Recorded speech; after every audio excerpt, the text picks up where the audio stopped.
કેમ છો બધા મજામાં ને? ગુજરાતી ઘરેલું રસોઈમાં તમારું સ્વાગત છે। તો આજે આપણે બનાવીશું રસાદાર તુરિયાનું શાક। તુરિયાનું શાક તો અવારનવાર બધાના ઘરમાં બનતું જ હશે, પણ તમે મારી આ રીતથી બનાવશો તો તમારું શાક પણ સ્વાદિષ્ટ અને રસાદાર બનશે। તો ચાલો બનાવવાનું શરૂ કરીએ। તો અહીંયા મેં 700 ગ્રામ જેટલા તુરિયા લીધા છે। તેને મેં પહેલેથી ધોઈને સાફ કરી લીધા હતા। હવે તુરિયાની ઉપરની છાલ કાઢી લેવાની। તુરિયા સમારતી વખતે તેને ચાખીને લેવાના। ઘણી વખત તુરિયા કડવા નીકળે છે। તુરિયા આવા સરસ કૂણા માખણ જેવા લેવાના, જેથી કરીને તુરિયાનું શાક સરસ રસાદાર બને। પછી તુરિયાની છાલ ઉતારીને આવી રીતે તેને સમારી લેવાના।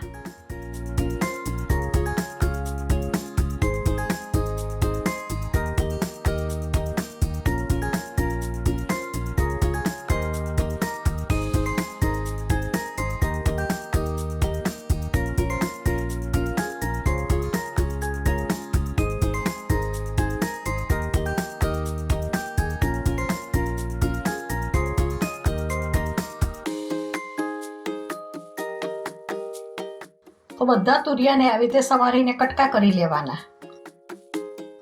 હવે કઢાઈ ગરમ કરવા મૂકીશું। કઢાઈમાં 2 ચમચા તેલ રેડીશું।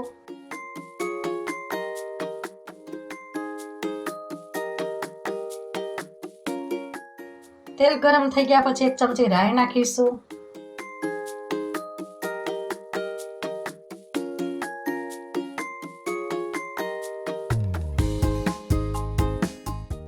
રાઈ તતડી ગયા પછી 8 થી 10 કરી લસણને સમારીને તેના ટુકડા નાખીશું।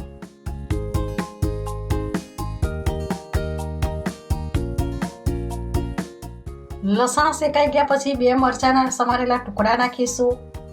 થોડી હિંગ નાખીશું। 1 ચમચી અજમો નાખીશું।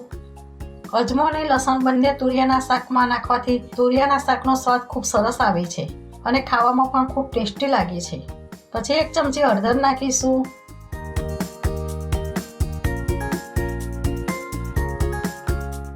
પછી સમારેલા તુરિયા નાખી દઈશું।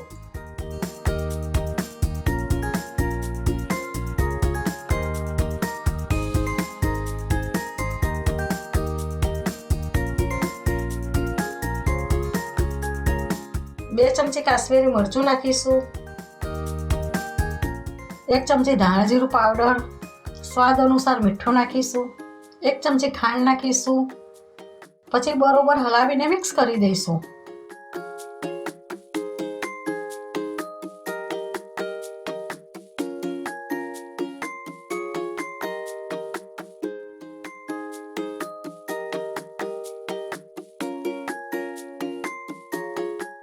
પછી શાકમાં 2 ગ્લાસ પાણી રેડીને શાકને ચડવા માટે 10 મિનિટ સુધી ઢાંકણ ઢાંકીને તળવા દઈશું, જેથી કરીને શાક સરસ રીતે ચડી જાય। 10 મિનિટ પછી ચેક કરી લઈએ તો તુરિયાનું શાક સરસ રીતે ચડી ગયું છે અને રસો પણ ઘટ્ટ બની ગયો છે। તો હવે 5 ચમચી ગરમ મસાલો નાખીશું। ગરમ મસાલો શાકને ચડી ગયા પછી નાખવાનો, જેથી કરીને શાકની સોડમ સારી આવે। તો તુરિયાનું શાક સરસ રીતે ચડીને રેડી થઈ ગયું છે। તો આ ગરમા ગરમ રસાદાર તુરિયાનું શાક ખાવા માટે રેડી થઈ ગયું છે।